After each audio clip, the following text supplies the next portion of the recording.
You know, the famous Idaho Potato Bowl wasn't just about football on the blue today, but also about honoring local heroes. 2 Boise firefighters were honored for a river rescue that saved a rafter's life.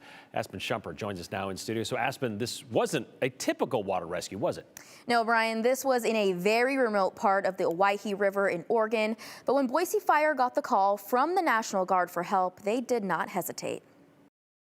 No matter where you're at in the state, we'll come and get you.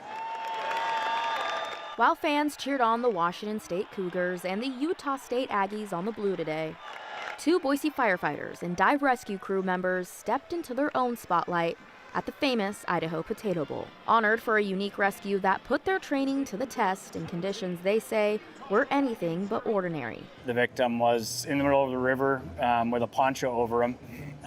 He had been there all night in sub 40-degree weather. In May of this year, 2 rafters hit a notorious rapid in a remote part of the Owyhee River in Oregon. One made it to shore, the other trapped on a boulder, surrounded by deadly obstacles. One side of the rapid, below where the victim was a cave, where the water went into a cave, and the other side was basically an undercut rock. So had he gone in the water on one side or the other, he probably would have been in big trouble. Senior firefighter Peter Hammett and Captain Chris Hendershot flew in with the Idaho Army National Guard. But the canyon walls were so steep, their original plan would not work. The rotor blades would have actually struck the wall had we been inserted or lowered where the patient was. So they improvised, landing upstream and hiking to the stranded rafter. We got a rope to him to anchor him from going downriver any further once we got him in the water. And then we hooked up a second rope to the first rope to actually pull him sideways to the bank. Pulling the rafter to safety. Pretty ill-equipped as far as his clothing.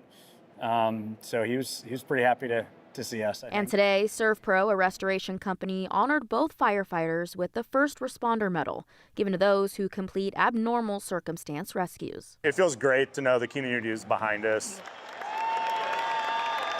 We're very thankful that we're able to work with the National Guard as employees of the Boise Fire Department. There's really nobody else in the area that do what we do.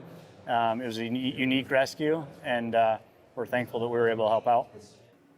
Through Boise Fire's partnership with the Idaho National Guard, these firefighters can respond to rescues across Idaho and Oregon when help is needed. Boise firefighters say without the partnership, this rescue would not have been able to be possible because the National Guard had the air assets and Boise Fire had the water rescue assets. Definitely a collaboration between the 2 agencies for this successful rescue, Brian. Yeah, they say anywhere in the state, but also anywhere outside of the state, apparently. Yeah. All right, thank you very much, Aspen. Congratulations to them.